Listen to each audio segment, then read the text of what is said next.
बंशीधरं दोत्रधरं नमामि मनोहरं मोहहरं च कृष्णं मालाधरं धर्मधुरं धरं च पार्थस्य सारथ्यकरं च देवं कर्तव्यदीक्षां च समत्वशिक्षां ज्ञानस्य भिक्षां शरणागतिं च ददाति गीता करुणाद्रभूता कृष्णेन गीता जगतो हिताय कृष्णेन गीता जगतो हिताय। गीता गीता श्रीमद् भगवद गीता जी अध्याय 9 और श्लोक अंतिम है। उसका तीसरा भाग आज करेंगे। मन श्लोक इस प्रकार है। मन्मना भव मद्भक्तो मध्याजी मां नमस्कुरु मामे वैष्यसि युक्त्वैवम् आत्मानं मत्परायण। मन्मना भव मद्भक्तो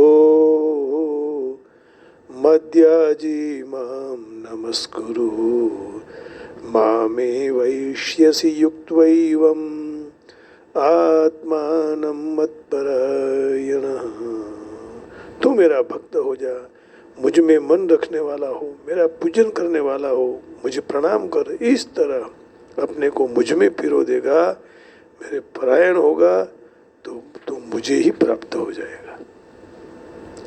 तो इस प्रकार भगवान कह रहे हैं कि आप यदि कुछ भी करो लेकिन अंत में तो मुझे ही प्राप्त होना है आपको। फिर पहले से ही दूसरा कुछ किए बिना मेरे लिए ही भक्ति करो। अब 7वें और 9वें अध्याय की विषय की एकता क्या है? 7वां और 9वां। 9वां अध्याय अद्भुत है। राज विद्या राजगुह्य योगो नाम। मैं आपसे विनती करता हूँ यदि आपको समय मिले तो जरूर 9वें अध्याय का जीवन भर पाठ कीजिएगा। 7वें अध्याय के आरंभ में भगवान ने विज्ञान सहित अर्थात राज विद्या को पूर्ण रीत से कहने की प्रतिज्ञा की थी। ज्ञानं तेहं सविज्ञानम् इदं वक्ष्याम्यशेषतः ज्ञानं विज्ञानसहितम् इदं वक्ष्याम्यशेषतः। मैं आपको ज्ञान और विज्ञान संबंधी सारी बात कहूँगा। अर्जुन को कहा। अर्जुन जी सुन रहे हैं। ज्ञानं तेहं सविज्ञानम् इदं वक्ष्याम्यशेषतः यज्ञात्वा नेह भूयोऽन्यज् ज्ञातव्यम् अवशिष्यते। ज्ञानं तेहं सविज्ञानम् इदं वक्ष्याम्यशेषतः यज्ञात्वा नेह भूयोऽन्यज् ज्ञातव्यम् अवशिष्यते। मैं तेरे लिए विज्ञान सहित ज्ञान पूर्ण रीत से कहूँगा, जिसको जानकर इस विषय में फिर और कछु जानने का जरूरत नहीं रहता है। जानने लायक कुछ है ही नहीं, यही तो जानने का है। कौन? ज्ञान और विज्ञान माने भगवत प्राप्ति। संसार भगवान से उत्पन्नता है और उसी में ही लीन हो जाता है। तो यह इस भगवान इस संसार के कारण है, ये मानना ज्ञान। और भगवान के सिवा दूसरा कोई है ही नहीं, सब कुछ भगवान ही है।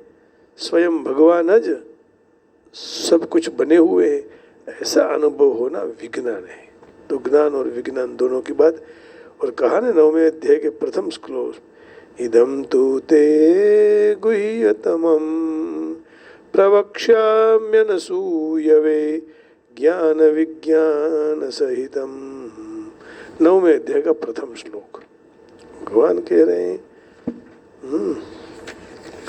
कि ये मैं राजविद्या आपको कहने जा रहा हूँ।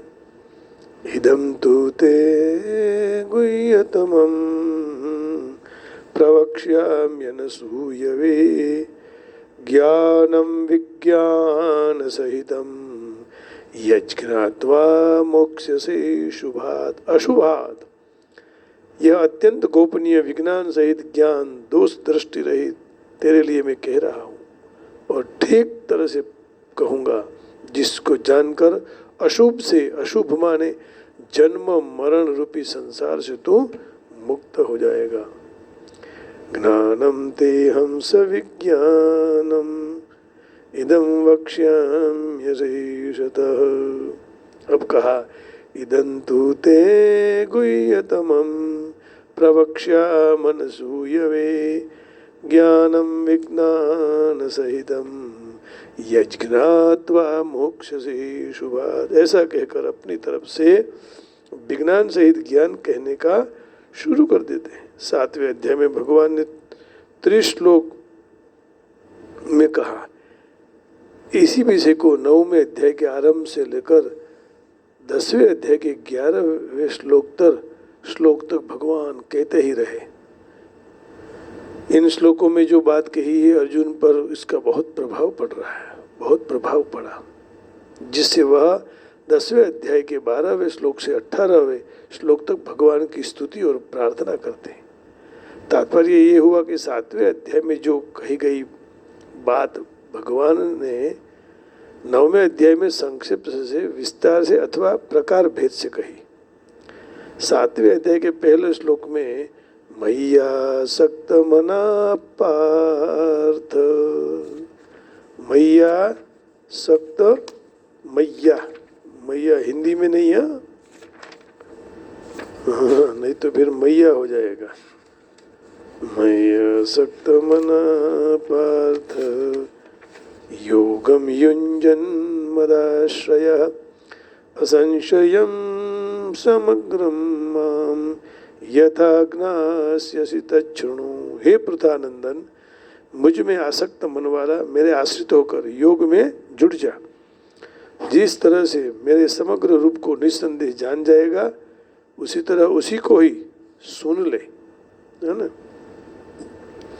तो यहाँ उन्होंने स्पष्टता कह दी कि तू सुन अभी, और इन श्लोकों में जो कही हुई बात है उसके ऊपर उनका बहुत प्रभाव पड़ा। प्रकार भेद से मैया सक्त मना पार्थ, तो आदि पदों से विषय संक्षेप में कह दिया। उसी को 9वें अध्याय के 34वें श्लोक में मन मना भव मद भक्तो मद्याजीमम नमस्कुरु मामे वैश्यसि युक्त, मामे वैश्यसि युक्त्वैत्वम आत्मानं मत्परायण। युक्त्वैव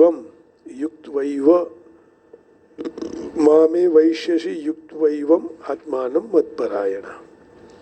तो वह विस्तार से कहा। 7वें अध्याय के दूसरे श्लोक में भगवान ने कहा कि मैं विज्ञान और ज्ञान सहित तेरे को कहूँगा, विज्ञान सहित ज्ञान कहूँगा, जिसको जानकर बाकी और कुछ जानने का नहीं बचता। इसी बात भगवान ने 9वें अध्याय के पहले श्लोक में कही कि मैं विज्ञान सहित ज्ञान कहूँगा, जिसको जानकर अवश्य अशुभ संसार से मुक्त हो जाएगा, माने जन्म मरण से, चक्कर से मुक्ति होने से फिर जानने का कुछ बाकी नहीं रहता। इस तरह से भगवान ने 7वें और 9वें दोनों अध्याय में आरंभ में विज्ञान सहित ज्ञान कहने की प्रतिज्ञा की और दोनों का फल बताया।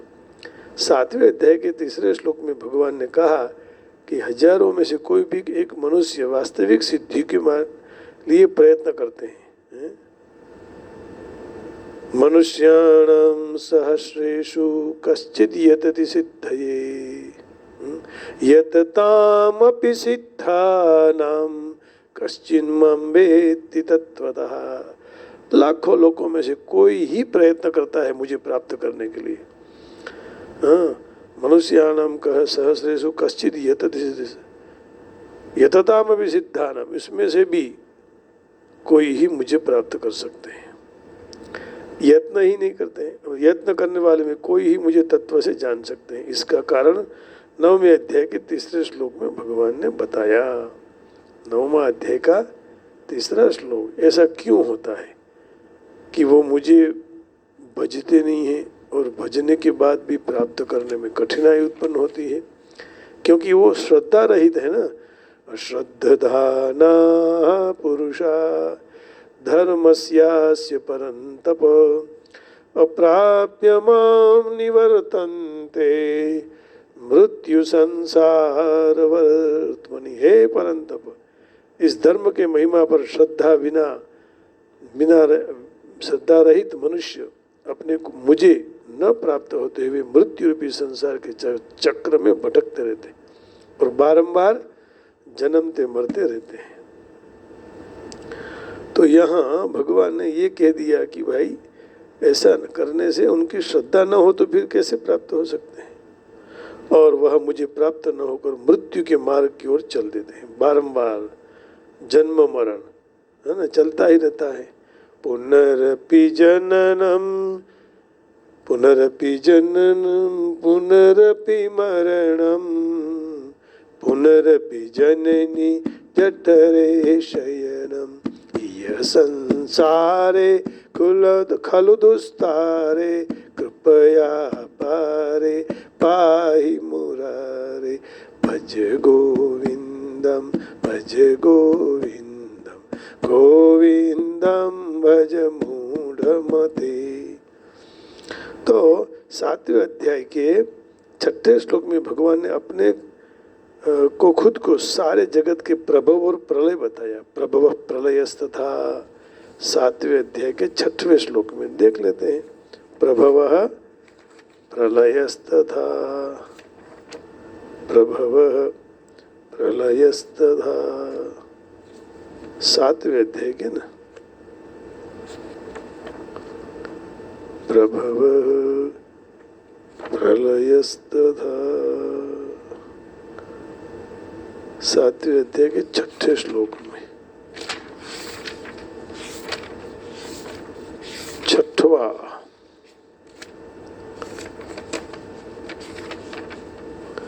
एतद्योनिनि भूतानि सर्वाणीत्युपधारय अहं कृष्णस्य जगतः प्रभवः प्रलयस्तथा एतद्योनिनि भूतानि सर्वाणीत्युपधारय अहं कृष्णस्य जगतः प्रभवः प्रलयस्तथा। सारे प्राणियों के उत्पन्न होने में परा और अपरा ये दोनों प्रकृतियों का संयोग ही कारण है, ऐसा तो समझ। और मैं सारे जगत का प्रभव और प्रलय हूँ, उत्पन्न भी मैं करता हूँ और उसको लय भी मैं करता हूँ। 7वें अध्याय के 10वें श्लोक में भगवान ने अपनी जात को खुद को सनातन बीजम हम सर्वभूतानाम बीजम हम सारे का मैं बीज हूँ, है ना। बीजम माम सर्वभूतानाम विद्धि पार्थ सनातनम बुद्धिर्बुद्धिमतामस्मि तेजस्तेजस्विनाम। हे प्रधानंदन, सारे जीवों का अनादि बीज मैं हूँ, मुझे जान। बुद्धिमानों की बुद्धि और तेजस्वियों का तेज भी मैं ही हूँ। बीजम माम सर्वभूतानाम विद्धि पार्थ सनातनम। 7वें अध्याय के 12वें श्लोक में कहा है ना, भगवान एक एक श्लोक से कहते हैं बलम बलवतांचा अहंकाम राग विवर्जितम। अच्छा, 12वें श्लोक में क्या कह रहे हैं? ये चैव सात्विका भावा राजसास्तामसाश्च ये मत्त एवेति तान् विद्धि नत्वहं तेषु ते मयि। जितने भी सात्विक भाव हैं और जितने भी राजस और तामस भाव हैं सारे मुझसे ही होने वाले हैं, ऐसा तू उनको समझ। ऐसे होने से भी वास्तव में मैं उनमें और वे मुझ में नहीं है। ये चैव सात्विका भावा राजसास्तामसाश्च ये मत्त एवेति तान् विद्धि नत्वहं तेषु ते मयि। और राज विद्या का संक्षिप्त से वर्णन किया, उसका 9वें अध्याय के 4 और 5वें श्लोक में विस्तार से कह दिया। इसी अध्याय के 4 और 5वें श्लोक में भगवान ने उसको विस्तार से कहा। अब देखिए, मया ततमिदं सर्वं जगदव्यक्तमूर्तिना मत्स्थानि सर्वभूतानि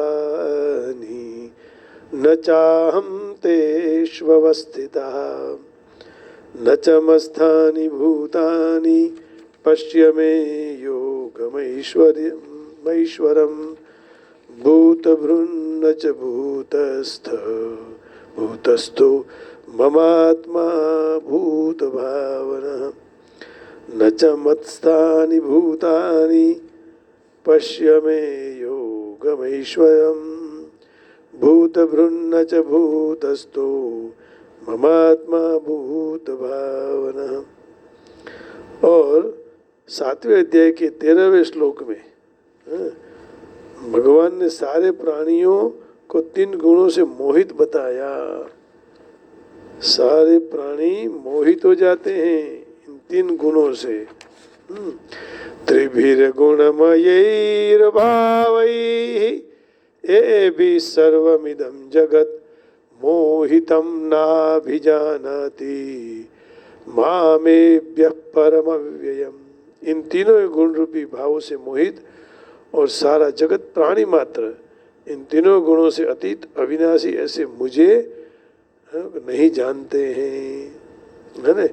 त्रिभिर्गुणमयैर्भावैः एभिः सर्वमिदं जगत् मोहितं नाभिजानाति मामेभ्यः परमव्ययम्।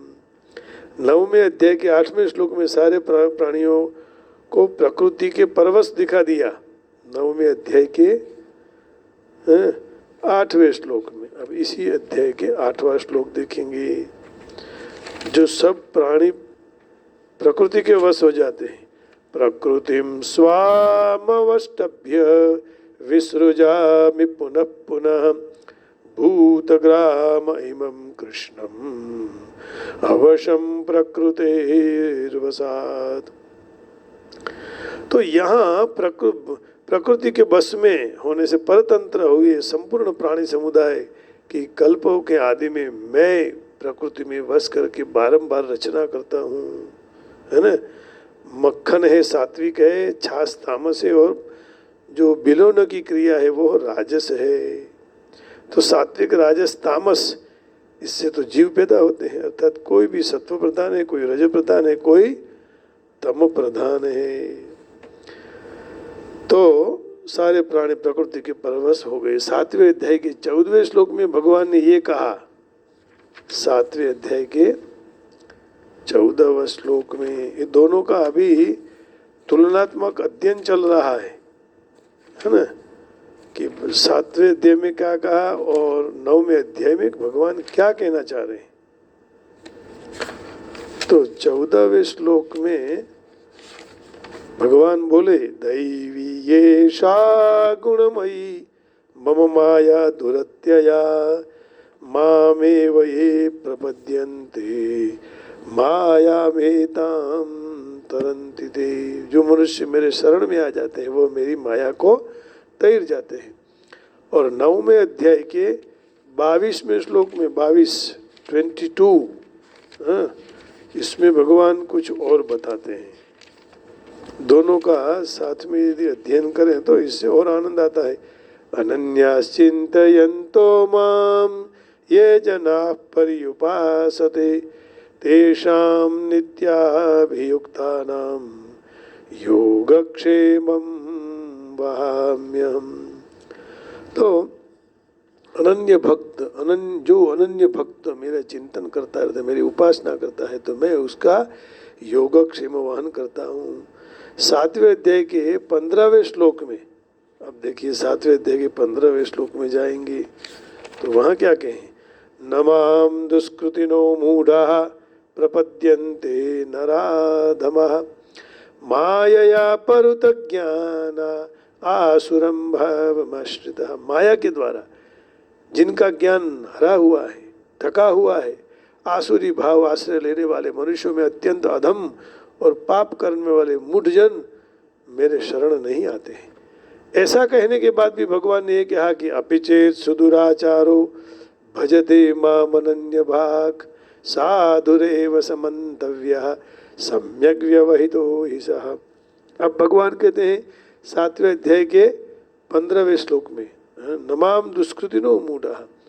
और 9वें अध्याय के 11वें श्लोक में, अब देखो 9वें अध्याय के 11वें श्लोक में क्या कहते हैं, अवजानन्ति मां मूढ़ा मानुषीं तनुमाश्रितं परं भावमजानन्तो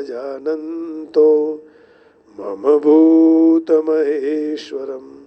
मूढ़ मनुष्य मेरे सारे प्राणियों के महान ईश्वर रूप परम भाव को नहीं जान सकते और मुझे मनुष्य शरीर को आश्रित मानकर अर्थात साधारण मनुष्य मानकर मेरी अवज्ञा करते हैं।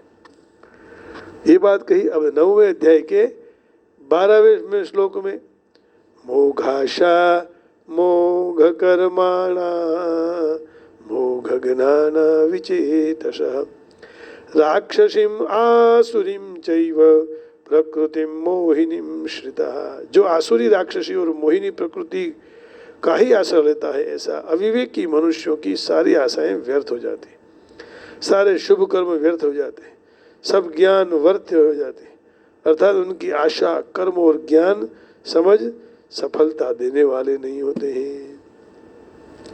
अब 7वें अध्याय के 15वें श्लोक में भगवान ये कहा कि आसुरम भावम आश्रिता। हाँ, इस पद से 12वें में क्या कहते हैं, आसुरीम राक्षसीम आसुरीम चैव प्रकृति मोहिनीम श्रिता। दोनों जगह अलग अलग कहा है ना, राक्षसीम आसुरीम चैव, ये 9वें अध्याय के 12वें श्लोक में। 7वें अध्याय के 16वें श्लोक में भगवान क्या कह रहे हैं, हाँ?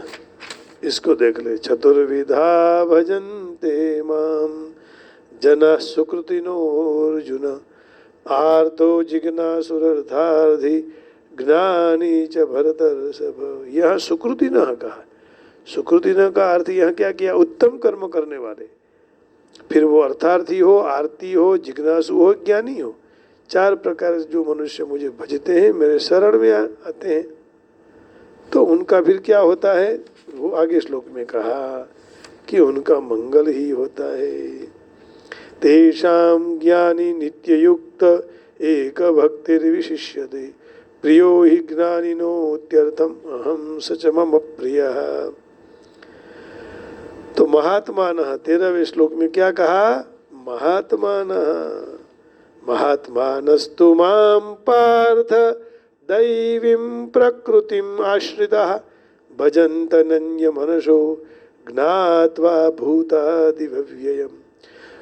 किंतु हे पृथानंदन, देवी प्रकृति को आश्रित अनन्य मन वाले महात्मा मुझे सर्व प्राणियों का आदि और अविनाशी समझ मेरा भजन करते हैं।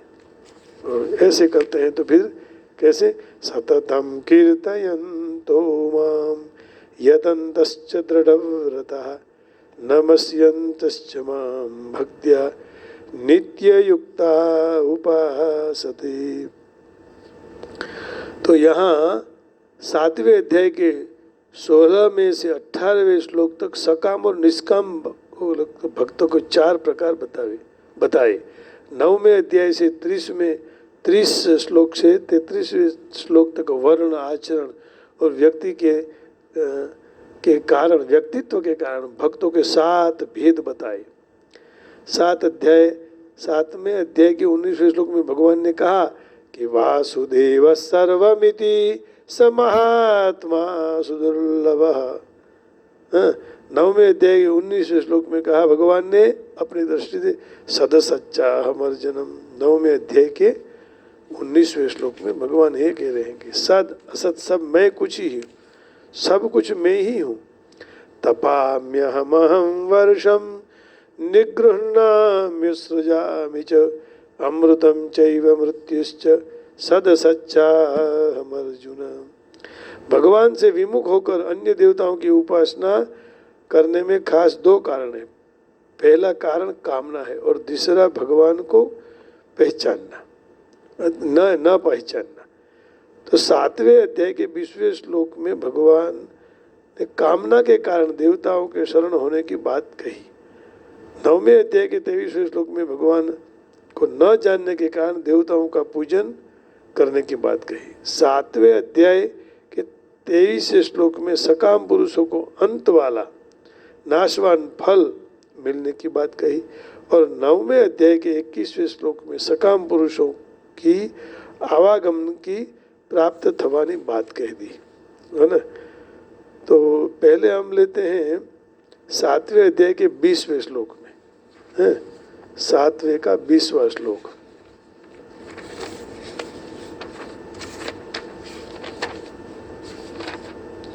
कामैस्तैस्तैरुतज्ञाना प्रपद्यन्त्येन्यदेवता तं तं नियममास्थाय प्रकृतिया नियता स्वया। ये अध्याय पूरा होते होते 7वें और 9वें का बहुत अच्छा तुलनात्मक अध्ययन हो रहा है।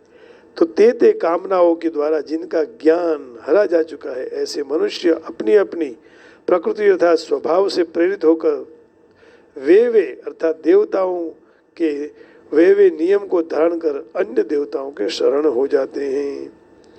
यही बात अध्याय 15वें श्लोक में, इस अध्याय के 15वें श्लोक में वर्णन किए हुए पुरुष का ज्ञान तो माया से ढका हुआ है, और यहाँ जो वर्णित किया है पुरुष का ज्ञान कामना से ढका हुआ है।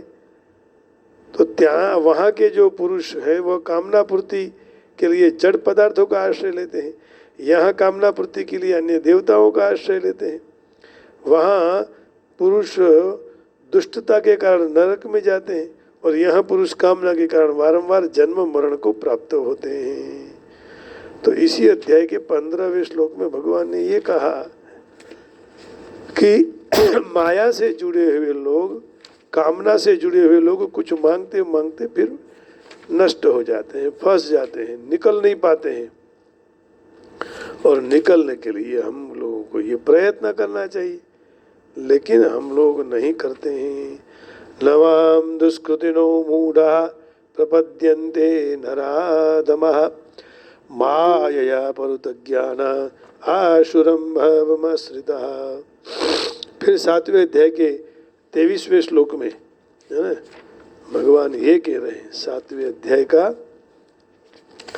23वां श्लोक, अंतवत्तु फलं तेषां तद्भवत्यल्पमेधसां देवान् देवयजो यान्ति मद्भक्ता यान्ति मामपि। परंतु वे अल्प बुद्धि वाले मनुष्यों को देवताओं की आराधना का फल नाशवान अंत होने वाला ही मिलता है। देवताओं को पूजने वाले देवताओं को प्राप्त होते हैं, और मेरे भक्त मुझे प्राप्त हो जाते हैं। अब देखो 23वें श्लोक की बात कही है ना, इसी बात 9वें अध्याय के 25वें श्लोक में भगवान कह रहे हैं। 9वें अध्याय के 25वें श्लोक में, यान्ति देवव्रता देवान् पितॄन् यान्ति पितृव्रताः भूतानि यान्ति भूदेजिया यान्ति मद्याजिनोऽपि माम्। सकाम भाव से देवताओं के पूजन करने वाले मृत्यु के बाद देवताओं को, पितरों के पूजने वाले पितरों को, और भूतों के पूजने वाले भूत प्रेतों को प्राप्त होते हैं, प्राप्त हो जाते हैं। और मेरा पूजन करने वाले भक्त मुझे प्राप्त होते हैं। 7वें अध्याय के 24वें श्लोक में भगवान ने पूर्वार्ध में जो कहा, 7वें अध्याय के 24वें श्लोक में, अव्यक्तं व्यक्तिमापन्नं मन्यन्ते माम बुद्धयः परं भावमजानन्तो ममाव्ययमनुत्तमम्। अज्ञानी मनुष्य मेरे परम अविनाशी और सर्वश्रेष्ठ भाव को नहीं जानते हुए अव्यक्त अर्थात मन इंद्रियों से पर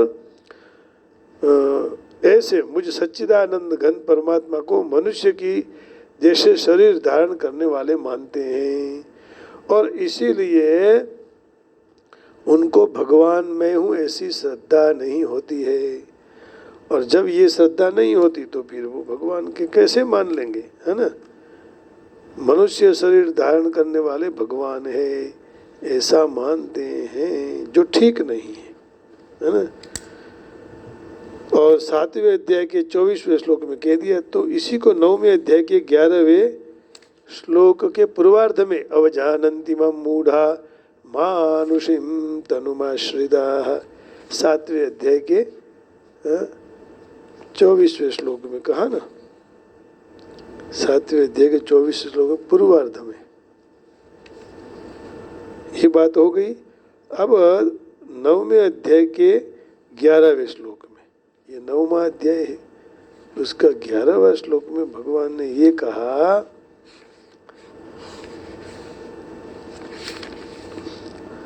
अवजानन्ति मां मूढ़ा मानुषीं तनुमाश्रितं परं भावमजानन्तो मम भूत महेश्वरम। मूढ़ मनुष्य मेरे सारे प्राणियों के महान ईश्वर रूप परम भाव को न जान के मुझे मनुष्य शरीर का आश्रित मानकर मेरी अवज्ञा करते हैं। ये ठीक नहीं है, क्योंकि अब मुझे आपके जैसे सामान्य आप जानेंगे तो मेरे भगवत तत्व को आप कैसे जान पाएंगे।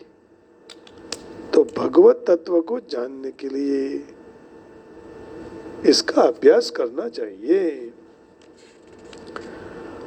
अब इसी तरह 7वें अध्याय के 24वें श्लोक में अव्यक्तम व्यक्तिमापन्नम मन्यन्ते माम बुद्धयः परम भावमजानन्तो ममाव्यय मनुत्तमम।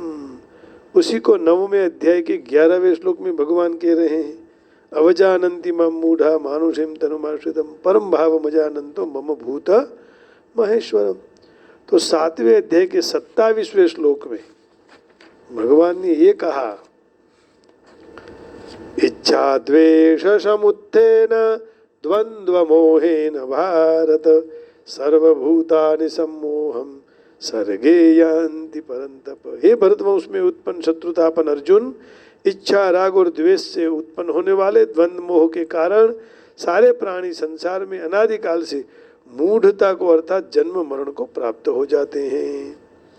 और 7वें अध्याय के 27वें श्लोक में सर्गे यान्ति परंतप। मृत्यु संस 9वें अध्याय के 3रे श्लोक में 9वें अध्याय के 3रे श्लोक में भगवान ने ये कहा, सर्गे यान्ति परंतप कहकर क्या कहा, इसकी स्पष्टता करते हैं। अश्रद्धदानः पुरुषा धर्मस्यास्य परंतप अप्राप्य माम निवर्तन्ते मृत्यु संसार वर्तमिनी। हे परंतप, इस धर्म के महिमा पर श्रद्धा रहित मनुष्य मुझे प्राप्त न होते हुए मृत्यु रूपी संसार चक्र में भटकते रहते हैं। बारंबार जन्म और मरण होता रहता है। तो 7वें अध्याय के 30वें श्लोक में भगवान ने अपने को जानने की बात, मुख्य बात बताई। 7वें अध्याय के 30वें श्लोक में साधिभूताधिदैवं माम साधियज्ञं च ये विदुः प्रयाण काले च माम ते विदुर्युक्त चेतसः। जो भी मनुष्य अधिभूत अधिदैव सहित अधियज्ञ सहित मुझे जान लेता है, मुझ में चित्त पिरो देता है, वह मनुष्य अंतकाल में भी मुझे ही पहचान लेता है, माने मुझे प्राप्त कर लेता है। तो 9वें अध्याय के, है ना, 9वें अध्याय के 34वें श्लोक में भगवान को समर्पित होने जाने की मुख्य बात बताई। इसी अध्याय के अंतिम में, है ना, मन्मना भव मद्भक्तो मद्याजी माम नमस्कुरु मामे वैश्यसि युक्त्वैवं मामे वैश्यसि युक्त्वैवं आत्मानं मत्परायणः आत्मानं मत्परायणः। इसका 3रा भाग जो अभी कर रहे हैं इसको यहीं विराम देते हैं। आप सबके हृदय में बैठे हुए परमात्मा को प्रणाम करके वाणी को विराम देता हूँ। जय श्री कृष्ण। कल इसका अंतिम भाग लेंगे और हो कि पूर्ण हो सके। कल तो रविवार है, नहीं हो पाएगा, परसों सोमवार को मिलेंगे। तब तक आप सबके हृदय में बैठे हुए परमात्मा को प्रणाम करके वाणी को विराम देता हूँ। जय श्री कृष्ण। राधे राधे। हरि ओम। जय योगेश्वर। जय श्री राम। ओम नमो नारायण।